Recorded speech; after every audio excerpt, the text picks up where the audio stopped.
নহলে আমাৰ কথা বিৰোধিতা কৰা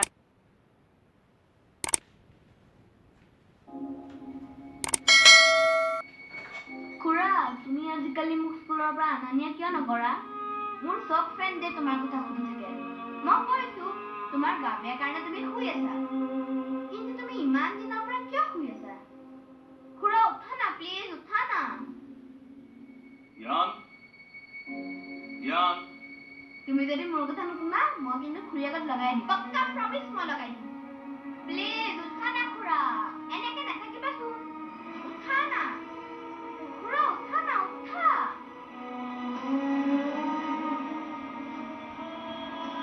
প্ৰকাশটো দেখোন এতিয়ালৈকে আহিয়ে পোৱা নাই কিয় বা ইমান দেৰি কৰিছে এখেতে নিৰঞ্জনৰ ঘৰৰ পৰা অহাৰ আগতে সি যদি নাহে তেনেহ'লেতো বৰ সাংঘাতিক কথা হ'ব বাইদেউ তই আহিলি তোৰ বাবেই ৰৈ আছিলো এইখন লগ জিতিবাৰ ফটো এইবাৰ নভঙাকৈ ভালকৈ ৰাখিব ঠিক আছে দে তেন্তে মই গৈ দিম এই পইচাকেইটা ঘূৰি আহিছে নালাগে নালাগে দে এইকেইটা থৈয়ে ৰাখ হয় নেকি মই গৈ দিম ঠিক আছে আহিছোঁ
ঠিক আছে দে অলপ পাছত আমাৰ ঘৰলৈ আহিবিছো তোৰ লগত মোৰ অলপ কথা আছে আহিলচোন তাৰ পাছত কৈ আছো দে ঠিক আছে হ'ব দে কালৈ ফোন কৰিছিলা হৰো পংকজলৈ কিয় তাৰ লগত মোৰ অলপ কথা আছে কি কথা আছে অফিচৰ পৰা আহিছে যোৱাচোন ফ্ৰেছ হৈ লোৱা মই চম্পাক 2 কাপ চাহ বনাবলৈ কৈ আহোঁ ৰবা পংকজৰ লগত এওঁৰ কি কথা থাকিব পাৰে প্ৰীতমৰ চিকিৎসাৰ বাবে এইবাৰ আকৌ পংকজৰ সহায় নলয়তো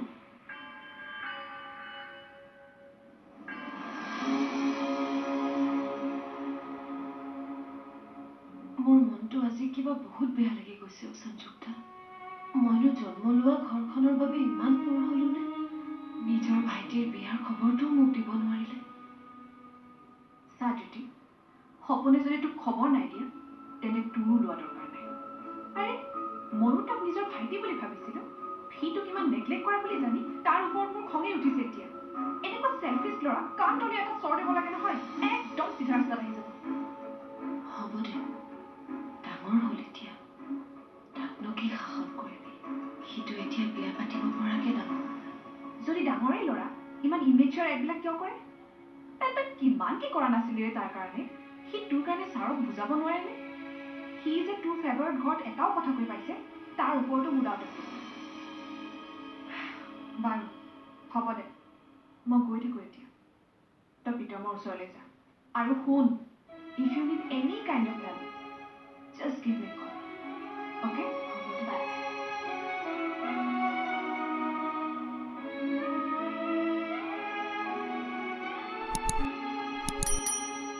ডক্টৰ বৰঠাকুৰে প্ৰীতমৰ দৰে বহু পেচেণ্টক ঠিক কৰিছে আৰু মোৰ বিশ্বাস প্ৰীতমকো তেওঁ সুস্থ কৰি তুলিব পাৰিব আই হোপ আমি বিচৰা ধৰণে কামবোৰ হয় যাতে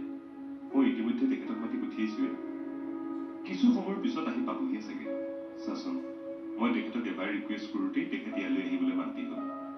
এনেতো ডক্টৰ বৰঠাকুৰৰ ক্লিনিকৰ বাহিৰত পেচেণ্টৰ ভিৰ লাগি থাকে কিন্তু প্ৰীতমৰ লিখনিৰ অনুৰাগী হোৱাৰ বাবে আজি পেচেণ্টক চাবলৈ তেওঁ নিজেই ইয়ালৈ আহিব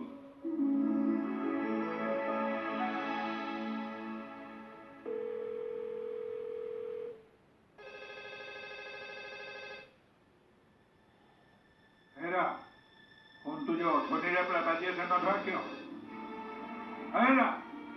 ক'ত আছা দিনবোৰৰ কাৰণে কিতাপ এখন শান্তিৰে পঢ়িব পাৰি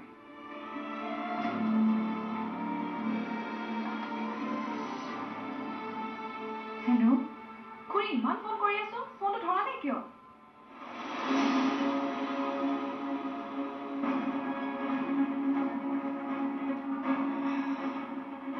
খুৰী মই আজি ডিউটি ঘৰলৈ গ'লো ডিউটিৰ লগত কথাও পাতিলো কোনে ফোন কৰিছে মানে ডিউটিৰ নিৰ্জু ভুল নাম্বাৰ ৰাখিছো হেল্ল' হেল্ল' খুৰী হেল্ল' কোনে ফোন কৰিছে চিনি নাপাওঁ কাটি দিছো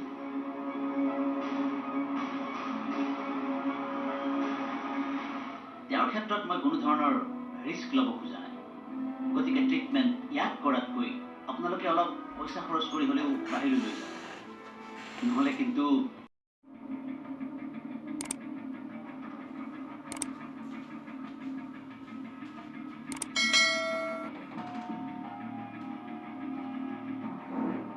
ডক্টৰ প্ৰীতমৰ বাৰু অলপ ইম্প্ৰুভমেণ্ট হৈছেনে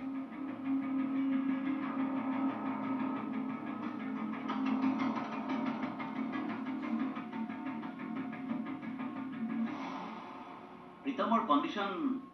খুব এটা ঠিক নহয় মানে ছাৰ তেওঁক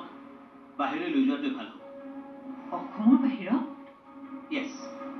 তাত অত্যাধুনিক সা সুবিধা আছে সেই ছুপাৰ স্পেচিয়েলিটি হস্পিটেলসমূহ আই থিংক তেওঁৰ ট্ৰিটমেণ্টৰ কাৰণে বেটাৰ হ'ব আচ্ছা ডক্টৰ আপুনি প্ৰীতমক ক'লৈ লৈ যোৱাটো ছাজেষ্ট কৰে মইতো ভেলৰ ছাজেষ্ট কৰোঁ বাকী আপোনালোকৰ কথা আৰু তাত ট্ৰিটমেণ্টৰ নামত কিমান খৰচ হ'ব পাৰে তেওঁৰ কণ্ডিশ্যনটো চাই 15-20 লাখ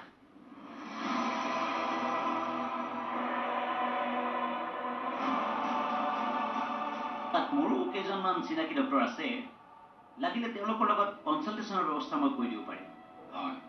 প্ৰীতম চৌধুৰীৰ লেখা মেলা মই পঢ়িছোঁ কাৰণ ডাক্তৰ হ'লেও সাহিত্যত মোৰ যথেষ্ট ৰুচি আছে ময়ো নিবিচাৰোঁ এজন সম্ভাৱনাময় লেখক এনেদৰে নাইকিয়া হৈ যাওক চ' তেওঁৰ ক্ষেত্ৰত মই কোনো ধৰণৰ ৰিস্ক ল'ব খোজা নাই গতিকে ট্ৰিটমেণ্ট ইয়াত কৰাতকৈ আপোনালোকে অলপ পইচা খৰচ কৰি হ'লেও বাহিৰলৈ লৈ যাব নহ'লে কিন্তু তেওঁ বছৰ মই ক্ষীণ আকাশে দেখিছোঁ য়েছ মই এতিয়া আহোঁ বলক মই আপোনাক আগবঢ়াই থৈ আহোঁ 1 minute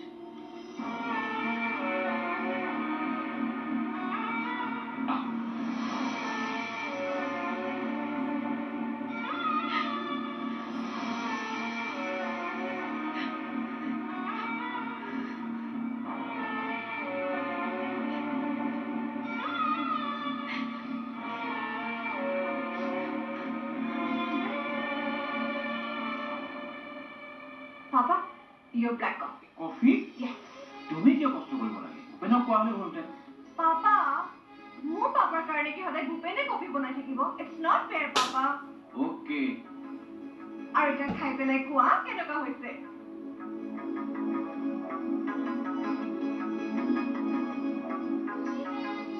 it's nice Thank you, Papa. আচ্ছা বেটা তুমি সপনত কল এটা কৰি ক'বা যে মই কাইলৈ তেওঁলোকৰ ঘৰলৈ গৈ আছোঁ Really, Papa? য়েছ চ' সপোনৰ মাক দেউতাকক কাইলৈ ঘৰত থাকিবলৈ ক'বা কাইলৈ মই তেওঁলোকৰ লগত তোমালোকৰ বিয়াৰ বিষয়ে আলোচনা কৰিম আৰু সকলোবোৰ ঠিকে থাকে থাকিলে বিয়াৰ ডেটটো একেবাৰে ফিক্স কৰি থৈ আহিম ঠিক আছে, Papa. মই এতিয়া সপোনক এটা কল কৰি থৈ আহোঁ, okay?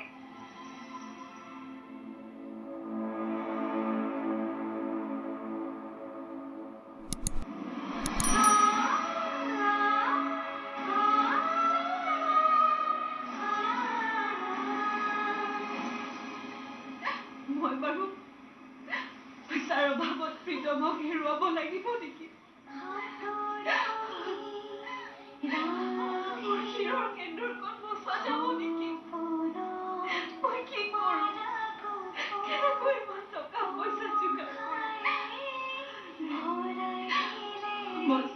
ধৰি লওক মোৰ পৰজা দেউতা তই আহিলি আহিলো ৰ'বা যা হাত ভৰিকেইটা ধুই ফ্ৰেছ হবি ফ্ৰেছ হ'ম তোমাৰ লগত কথা এটা আছে কি কথা প্ৰিয়া ফোন কৰিছিল কিবা কৈছে অহাকালি প্ৰিয়াৰ দেউতাক আহিব বিয়াৰ দিনবাৰ ঠিক কৰিব কিন্তু বিয়া বাৰু সংক্ৰান্তীয় কথা পাতিবলৈ প্ৰথমতে ল'ৰাৰ ঘৰৰ মানুহে ছোৱালী ঘৰলৈ যায় তাতে কি হ'ল সেইবোৰ পুৰণা কথা বা মুঠৰ ওপৰত ল'ৰা বা ছোৱালীৰ ঘৰৰ মানুহ প্ৰথম আহিলেই হ'ল আমাৰ বিয়াৰ ডেটটোহে ফিক্স হ'ব লাগে হ'লেও নিয়ম নীতি বুলিওতো কথা এটা আছে ইয়াৰ ক্ষেত্ৰত নিয়ম নীতি বোলা কথা এখন আছে এইটো কথা তুমি সপোনক বুজাব নালাগে এই অধিকাৰ মই তোমাক আগতেও দিয়া নাছিলো এতিয়াও দিয়া নাই কি সপোন প্ৰিয়াংশীৰ দেউতাকক কাইলৈ আমাৰ ঘৰলৈ মাতি দিবি বিয়া বাৰু সম্পৰ্কে মই সবিশেষ কথা পাতি লম ঠিক আছে দেউতা আৰু তুমি বিয়া বাৰু ক্ষেত্ৰত মাজতে মাত মাতি অশান্তিৰ সৃষ্টি নকৰিবা মই কি কৈছো বুজি পাইছানে নাই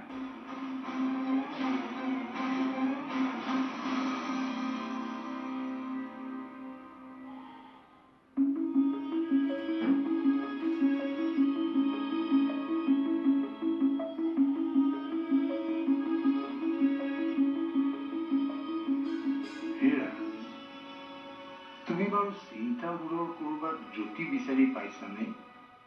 নাই পোৱা আজিকালি যি দেখিছো টকাই মানুহৰ জীৱন নিৰ্ধাৰণ কৰে টকা থাকিলে মৃত্যু দুখোজ পিছুৱাই যায় এই পৃথিৱীত যে টকা থকা মানুহৰে জীয়াই থকাৰ অধিকাৰ আছে এৰা এতিয়া পিছে কি কৰিম বুলি ভাবিছা মোৰ পেঞ্চনটো ৰেগুলাৰ হোৱা হলে মই কালৈকো বাট নাচালোহেঁতেন কিন্তু এতিয়া ভাবিছো মিতিৰ কুটুম বা চিনাকি দুই এজনৰ পৰা অলপ টকা ধাৰে লওঁ নেকি নহলে 15-20 লাখ টকা ইমানবোৰ টকা পাবা ক'ত বন্দনা তাকেই আমাৰ জমা টকাবোৰতো আমাৰ ল'ৰা ছোৱালীক পঢ়া শুনা আৰু বিয়া বাৰুতেই খৰচ কৰিলো আপুনি পেঞ্চনৰ টকা পায় কেতিয়া তাৰে আধা আমাৰ দৰৱ আৰু ইটো সিটো আনোতেই যায় তেনেস্থলত ইমানবোৰ টকা তুমি হঠাৎ নহবা বন্দনা মই আছো নহয় কিবা এটা বন্দোবস্ত হ'ব দিয়া বাৰু এতিয়া বোলা ভাত খোৱাৰ সময় হৈছে আপুনি খাগৈ যাওক মোৰ খাবলৈ একেবাৰে মন নাই খাবলৈ মোৰো মন যোৱা নাই দুগৰামান খাবা আহা ভাত খাই উঠি আকৌ দৰবো খাব লাগিব নহয় আহা বন্দনা আপুনি যাওক মই গৈ আছো ঠিক আছে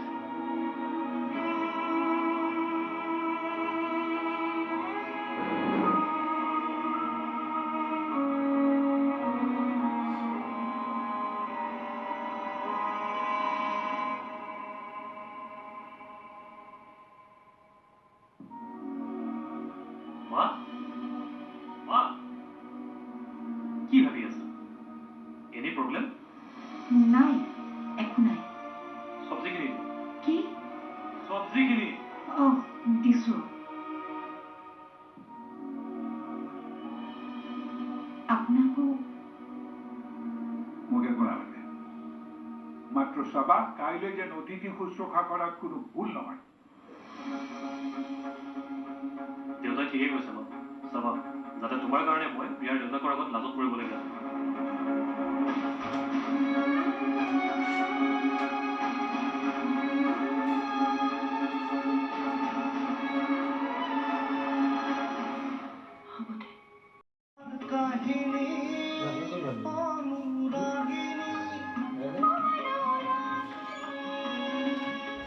হেল্ল' মই জ্যোতিয়ে ক'লো শুনিছনে মোক অলপ পইচাৰ দৰকাৰ আছিলে মানে ধাৰত হা হ'ব দে কোনেওচোন মোক সহায় কৰিবলৈ আগবাঢ়ি নাহে এতিয়া মই কাৰ ওচৰত সহায় বিচাৰি যাওঁ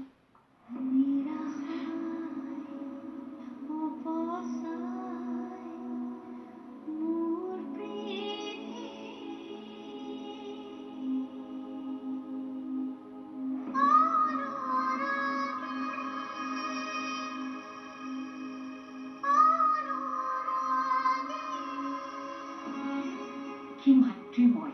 এফালে পুত্ৰৰ ওপৰত মোৰ একো অধিকাৰ নাই আনফালে জীয়ৰীৰ লগত সম্পৰ্ক স্থাপনত অনুমতি নাই আনকি নিৰ্ভয়ে মই তাইৰ বান্ধৱীৰ লগত কথা পাতিবও নোৱাৰো কি বিৰম্বনা মোৰ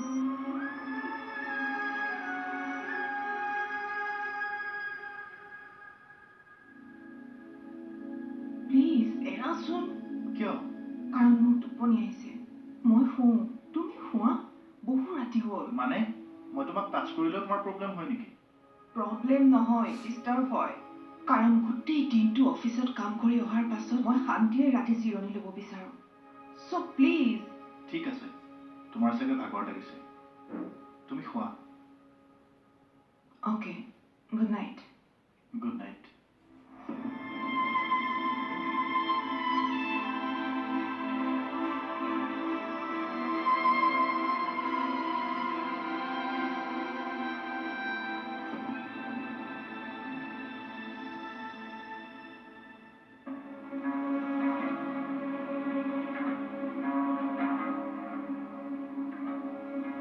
ঘৰখনত এটাৰ পিছত আনটো সমস্যা মই যেন ঘৰখনত শান্তিৰে উশাহ ল'ব পৰা নাই সৌৰভ কেতিয়াবা সমস্যাৰ লগত সহবাস কৰিবলৈ শিকিব লাগে শিকিব লাগে কিন্তু এই শিকনিয়ে মোৰ বাবে শাস্তি হৈ পৰিছে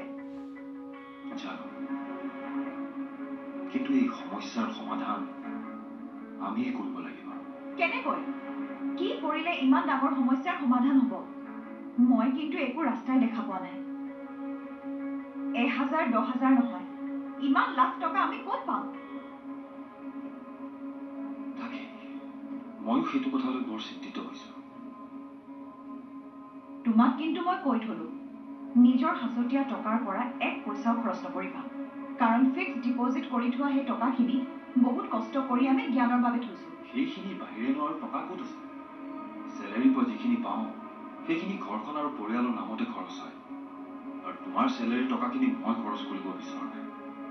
কিন্তু ইমানবোৰ টকা ধাৰলৈনো কোনে দিব লাগিলে সকলো দুৱাৰ বন্ধ হৈ যাওক সকলো পথ বিচ্ছিন্ন হৈ যাওক তথাপিও এইবাৰ খৰচৰ দায়িত্ব তুমি কিন্তু মোৰ পাতি নল'বা কি ঘৰখনৰ কাৰণে বহুত কৰিলা এতিয়া নিজৰ সংসাৰখনৰ কথা ভাবা ঋতিকা কাৰণ মই আৰু জ্ঞানহে তোমাৰ আটাইতকৈ বেছি নিজৰ তোমাৰ ভৱিষ্যত